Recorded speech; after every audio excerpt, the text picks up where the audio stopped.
life living and making a living can sometimes wear us out, grind us down, and dull our senses.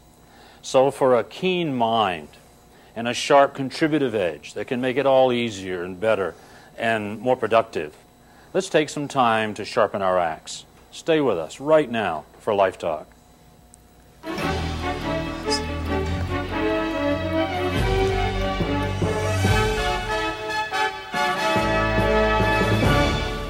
Oh, looks like we've been interrupted here just briefly by our viewing audience. Hi.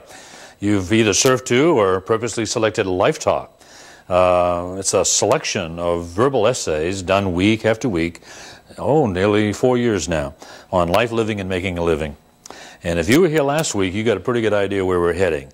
And for those of you who are just joining us, a very, very brief review, sort of catch you up, because this can be fun stuff.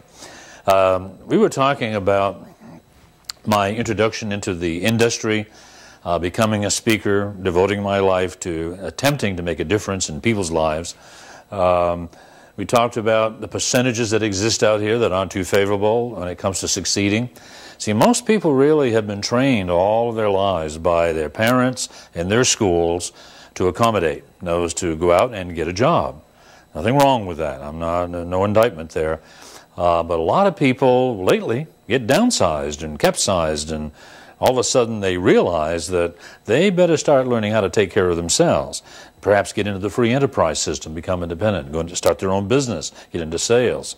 And boy, I mean, are they surprised. For some reason, it's overwhelming. It's overwhelming. So much so that in creative direct selling, the 90% of the results are coming out of only 10% of the people. Oh, and don't think for a minute those are the old pros.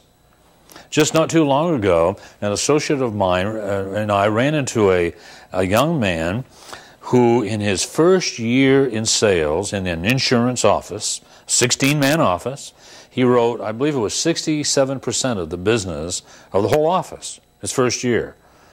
And so what is it that he was connected to that the masses don't seem to be? Otherwise good people, good hands. You know, what is that about? And so this is what the research has been. The fact there's been over the years, a collection of rules and admonitions and encouragements that are put out by our masters and our mentors that are designed to assist us. But we do know this, that if we piled up all the books and all the cassette tapes and videos and all the dead bodies of the seminar speakers and all the manuals and all that stuff in one big pile, we would have a mountain, perhaps even a mountain range of material that's given us these results. And so in 1957, I figured, hey, stop it. Whoa here. You know, let's start thinking. Is there something else that we can address, examine, not to refute any of this, but to complement it, give us some more information? It's kind of like we ask a lot of people, is it possible that there's some facet of your life or your living, you're making a living, your career that could be working better? You know, and it's almost unanimous. People say, well, of course. We have to understand it's not going to get any better. It's not going to get any better until you get more information. And so you're invited to stay with us. Stay with us on these things and to take advantage of the offers that we send out to invite you into free concerts from time to time. We were talking about semantics. That seems to be one of the keys. Semantics is it's about the derivation of words and the psychic impacts that they can have on us. This is in addition to vocabulary and grammar. I was reminded after the last show about an essay that was in, or that is in, my Webster's New Collegiate Dictionary. A semanticist got this idea, and he contracted an artist to draw a picture of a bear in a phone booth. Now, I'm not a very good artist, but that's supposed to be a bear. And this bear was making a phone call. And outside, in a car, there's a fella here with a certain look on his face. And there were some mountains in the background and some shrubs by the phone booth and what have you. And the semanticist invited 25 speakers and writers to write a caption as to what was happening in that picture. No, just to write a sentence explaining it. Now, they all had about the same perception of what was going on, but they all expressed it in a different way. That's vocabulary, okay? And grammar was being brought into bear. For example, one of the writers might say the bear was taking his time, talking to a friend, causing the man to have to wait. One would say the man was frustrated having to wait for the bear to finish his phone call. You know what I mean? In other words, they were saying essentially the same thing, but they were using different words, different syntax. What they did was to take the words that had been employed in those 25 sentences, okay, all the words that had been employed, they put them in a computer, and then they permuted the number of grammatically correct sentences that could be written with the vocabulary that had been provided by those 25 writers. Am I making myself clear? And the number of sentences that they could generate from that was 19.6 billion sentences. 19.6 billion sentences that all said essentially the same thing. That's amazing when you think about it. That's one of the majesties of the English language. And yet it's also a problem in that we get caught in ideas, phrases, and concepts, and we stop thinking about them, and pretty soon we don't have an idea. The idea has us, and we're not even conscious of it. And so years ago I stood out there and I said, whoa, let's take a careful look. And out of that, we identified what we now call Qwertyuios. That's Qwertyuios. Some of you probably recognize that combination of letters. I don't know. But we have defined it as an admonition, an aphorism, cliche, that's supposed to enhance and enrich and enliven us and encourage us, which in reality demeans us. And so we had moved on to identifying a few of them: self-confidence, self-esteem, and self-improvement. And we were saying that these are semantical faux pas. These are mistakes in the purest sense of the word. What is the problem? The semantical problem here is the word self. Self implies a single entity. When we think of our self, we think of a single unit, a human entity. That's further enhanced, if you would, by saying I and my, or for that matter, you. Okay? And there's where the difficulty is, because there's a miscommunication in that. I'm inviting people to eliminate the word self from their vocabulary. For example, perfectly okay to have a lot of confidence, okay? Or to have good esteem. Just leave off the word self. And certainly improvement is something that we could all bear, all right? What's the difficulty here? Every human being on the planet, this is supposed to be a profile here, in the way the brain is made up, or the mind functions, is trichotomous in nature. Trichotomous. Which means three-minded, three agendas. And what those are is that everyone has a subconscious mind, a subliminal mind, and unconscious. Freud called it the id. It's an unconscious mind. And what's really fascinating about this is that there's evidence that the subconscious mind can't see or hear or feel or smell or taste. It's not connected to the outside world. It's a storehouse of perceptions, not realities, maybe not even necessarily real experiences, but perceptions.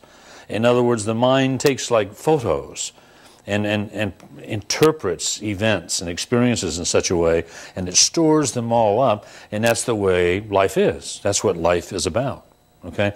It could be faulty, it may be valid, but that's all it has to work with. And all of this information is accumulated and sorted and sifted in that mind and used to survive. This is a survival mechanism. Now, we don't want it to go asleep on us. You know, we don't want it to die, but it's a survival mechanism. And from what I mean by that, too, is that the subconscious mind is a status quo pro.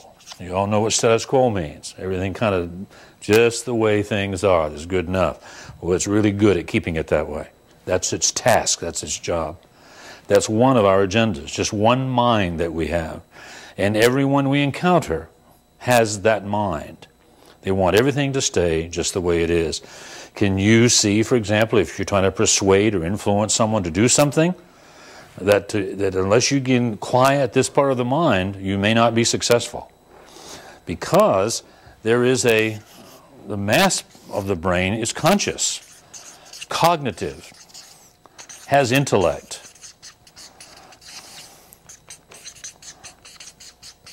And Freud called it the ego. And what's really fascinating, it's this part of the mind, the cognitive mind, that interprets. And we call it seeing and hearing and feeling and smelling and tasting. And therefore, it's a thriving mechanism. It sees and it wants. It hears and enjoys. You understand what I'm saying? In other words, this wants it all. Sees the horizon and wants to cross it. Sees the car and wants to ride in it or own it. Sees a pretty member of the opposite sex and wants to engage in conversation and perhaps propagate. You know, this is a thriving mechanism. Can you see where these would be in conflict from time to time? Of course. One just wanting everything to stay just the way it is, and the other one wanting everything the way it isn't. Certainly there's going to be conflict. And if you don't know the conflict is going on in your mind, who's probably going to win? The survival mechanism, yes. And then, of course, we all have a conscience. Isn't it a fascinating thing? The fact that we all have a conscience. In fact, it's prevalent throughout the mammal. All mammals seem to have a conscience. What that means is that even a tiger in the forest who violates a law of its own species will skulk away with guilt. The elephant tribes seem to have a high level of conscience. Darwin said that because of conscience that he saw in humans and mammals, that there had to be a cause for all of this, and he spelled cause with a capital C, and thus he gave it a deity. Darwin was not an atheist, agnostic at most. He wasn't certain, but he knew there had to be a cause for all of this. This is pretty complex. This is pretty complex. And to call this a self is a disservice to ourselves. To call it a self is a disservice to ourselves. What we're suggesting, one of the ways of breaking through this, is to start thinking of ourselves as a we. Because every time we say we, we're checking in on our trichotomy. You might remember it that way. Or pluralize the word self if you have to use it. Pluralize the word self. These are Qwertyuios. These are Qwertyuios. I'll tell you some others too. One of my favorites is practice makes perfect. Well, we know that's not so. At least there's a piece of the mind that knows that's not so. It's the subconscious that knows that isn't so, and therefore it gives us permission to not even what? Practice. And practice is so essential if we're going to move forward with anything. There is a practice process that's in place for us to have confidence in. Okay? In other words, rather than self-confidence, we want to develop confidence in things. And one of those is the practice process. Because when we're practicing, there's three issues. There is a permission, and a premise, and a promise. And the permission is that if you're practicing, isn't it okay to be clumsy and inept and inadequate and sometimes even inappropriate? So in other words, you got to give yourself permission for that, otherwise you may not venture forth and to try new and exciting things. The premise is you got to stretch. There's no question, you can't just do the easy stuff. I mean, you got to call on people who won't respond and do things you're not able to do yet. We know that. But the promise is there, always has been there, you can count on it. And the promise is what? You're gonna get better. There's no way you cannot. This is a very exciting concept when you think about it that way. Another one, forgive and forget, is a Qwertyuios. Not good counsel, because that's a lie. There is no forgetting. There's no erasure in the human mind. And so if someone was unkind or inappropriate, even brutal, you need to forgive them, okay? But you're not going to forget that it happened. And so you can get caught up in that. Forgive and forget is not good phraseology. It's a Qwertyuios. It might be better to say to forgive and to understand and to love and to reperceive. We have a whole essay just on that one subject. But forgive and forget is a Qwertyuios. Another one, time heals. You ever hear that one? Yeah, time heals, they say. Well, it doesn't. It doesn't. Time allows other hurts, other events to stack in, take precedence in your mind perhaps, but the time does not heal. There is work to do. As if there has been some wounds, whether they be psychological, philosophical, spiritual, intellectual, even maybe in some cases physical wounds, that there has to be some work, some recuperative work that has to be done. And those are the things that we talk about in our series. For example, in the Command Commissions, one of the essays that we do, and we focus in on that one issue. And gee, the breakthroughs we've had. We've discovered and developed a process for forgiving that always works, that goes way past forgiving and forgetting, or just letting things go. It's very important. That's a Qwertyuios. Let's see. What goes around comes around. I hear that a lot. Ever hear that one? What goes around comes around? That's not necessarily so at all. What that is sort of a hope for reward, or perhaps, some comeuppance. I mean, that's what you're hoping for. It's not necessarily true at all. I don't know why we do that to ourselves and each other. Getting control is a quick Qwertyuios. Boy, oh boy. Yeah, you're not in control. Forget it. And I say, well, yeah, but you're supposed to control your time, control your attitude, control the call. No, give it up. Our entire essay series is designed to assist people in giving up control, because it's not there anyway. A neurophilosopher surgeon, San Diego, California, some years ago, wrote a marvelous book on the brain. And she said that control is a whimsy of the Western mind, that we're not in control. We are in command. Yes, there's a semantical difference. See, we're not in control, but we are in command of the direction our life is taking. Let me make a point. How could you say that a ship's captain was in control of his vessel if it's 200 or 300 miles off course because of a storm? I mean, he's been pretty well subjected to the whimsy of the wind and wave, I would say. How could you say a ship's captain was in control of a vessel whose engines were broken down and those screws weren't spinning? He's not in control, but in both cases, that captain is in command. And that implies authority and a certain level of intellect and experience. And if he doesn't give up and throw his hands up in dismay, but rather uses his skills, and his abilities, that 9,999 times out of 10,000, that ship's going to reach port. And that's the way you and I are. We are in command of the direction our life is taking. It's whether we acknowledge that and understand that or not that can make a difference.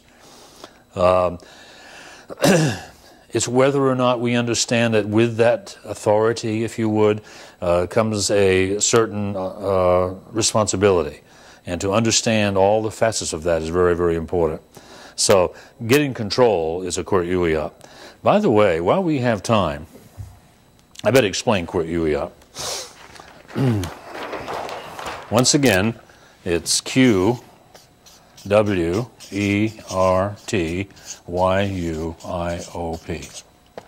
Qwertyuios. You might want to say it out loud. Qwertyuios. Where this came from, some of you, like I say, may identify that combination of letters because it's the top row of a typewriter keyboard.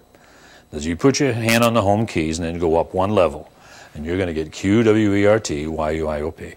Okay, Qwertyuios.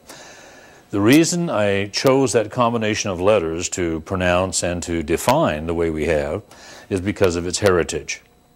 In the 1870s, back in the 1870s, Ruhl's Typewriter Company, R-U-H-L-S, Ruhl's Typewriter Company was manufacturing, selling, and distributing typewriters all over the country. And they were good typewriters for the time. And however, the salespeople, who are the conscience of any company, whether people realize that or not, were coming back from the field and saying, hey, we got a problem. These typists are so dexterous that they're developing skills where they're typing so fast they're jamming the keyboards. Those keys would come up and jam. If you've ever typed on a manual, you know how easy that is to do. And so you've got to speed up these typewriters. Well, the engineers worked and worked and worked at it, and they didn't have the technology. And so an engineer by the name of, I believe it was Stevenson, said, hey, I got an idea. We may not be able to speed up the typewriters, but I bet we can what? Slow down the typist. And so they redesigned the keyboard, taking into account the dexterity of the human hand and the frequency of the letters in our language, and developed the QWERTY keyboard. It's designed to slow us down. Okay, 78% of the strokes are with the left hand. All the vowels have to be reached for somewhat uncomfortably. Perhaps when you remember learning how to type in the very beginning, you had to wonder, why did they put the A there? You know, and the E and what have you. It had been so much easier to have them in the home keys. Well, it was design. And it worked. Nothing wrong with that. You know, if something works, don't fix it. However, they did. In 1940, IBM came out with a Selectric typewriter. It was electronic and it had a ball. Couldn't jam the keys. There was no limit to the speed to speak of. Okay? And so another engineer came along and said, look, I've got an idea. His name was Dvorak, by the way. D-V-O-R-A-K. He says, I have an idea. Now that we've got the technology, we can speed up the typewriters. Okay? So they redesigned the keyboard, taking into account, once again, the dexterity of the hand, frequency of letters in the language, and designed a keyboard that if you practiced it, remember in the beginning it'd be clumsy and inept and inadequate, but you're stretching, and through the practice, just about anybody could nearly double their typing speed. Okay? And yet how many Dvorak keyboards do we find out here in the marketplace? Hardly any at all. In fact, in all these years, I've spotted 2 people who had made that shift. By the way, I think it was 4 or 5 years ago, they have these international competitions, typing competitions, and the international champion typed nearly 400 words a minute or something like that. It was just extraordinary. And she got the awards and prizes and what have you, and she was taken to court by her competitors. Said it was not fair that she had a special keyboard. Well, the judge found in her favor after investigating it, because he found that that keyboard was available to everybody on their computers. It was on your PCs at home. There is a way of programming. You have that computer, so you have a Dvorak keyboard. If you're willing to practice, if you're willing to step back and to not erase, but to relearn, I think that's probably the challenge. People have not wanted to relearn. There's no question. It's a little bit harder than initiating. But the results can be incredible. For example, by becoming more conscious of semantics, we have had so many people, double, triple, even quadruple their production in business and in sales. We've had people mend relationships, okay, just through languaging. For example, if I have time, a semantical faux pas is telling parents that they're responsible for their children. I know you've heard that. Bad counsel. That's a Qwertyuios. Because if you're responsible for a child, what are you going to have to do? You've got to control, mold, direct that child so that it's conforming to your every whim, you know what I mean, in order to control it. Okay? And that child's got a gender of its own. Believe me, I know. Right now, we're enjoying an 18-month-old, and I mean, there's an agenda there. She has ideas of her own. There's no question, and she'll move. And so, we need to be responsible to the child, not for, but to, nurturing and guiding and preparing her to exercise all of her capacities. It's a big difference. Just that little thing. I've had people come back and say, I can't believe the difference that made in our family. Just to remember every moment that we're responsible to the children, not for them. It's something to think about. Those are semantical issues. Okay, we can go on, for example, with everyone grieves in a different way at a different time. Have you heard that one? Yeah, it's common knowledge. Everyone grieves in a different way at a different time. To me, that's a Qwertyuios. My contention is that's because no one has ever taught us how to do it. And so again, we spent a lot of our time and energy investigating that arena and developing tools and skills that have broken people through bereavement in no time at all, even after having suffered it for 10 and 20 and 30 and 40 years. And it's all semantics. It's an incredible experience. What we've done is to take this kind of information, these perceptions, if you would, and develop a complementary series of essays that we've been doing on television now for, going on 4 years. It won't be long. And live essays, or concerts that we call them, where we discuss these issues with people. And what I would suggest you do is to tune in every single week. We're going to be here. Or call us. Use the number that you'll see at the end of the show and call us, and we'll send you out a ticket. No, we'll send you 2 tickets. 2 tickets to a live performance. You can be our guest with no obligations whatever. The reason we send 2, these are the kind of things you should enjoy and share with someone. And so we invite you to bring someone and come and see a live performance and let us get acquainted, and we can work with you. We do know this. We have 3 trilogies. We had a lady some time ago that said that when you see an essay, it's enriched with the second essay, okay? And the second one makes more sense since you saw the first one. And then the third one adds to the combination.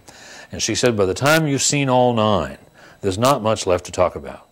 In other words, we've covered the spectrum of life, living, and making a living in such a way as to make a difference in a lot of people's lives. And so we're anxious to do it with you and for you. So I'll tell you what you might do. Go make it a nice day for someone. That's a little bit different, isn't it? Make it a nice day for someone. That way 2 people would have had a nice day. 2 lives would have been enlivened and enriched and enhanced. Thanks for watching and for being here.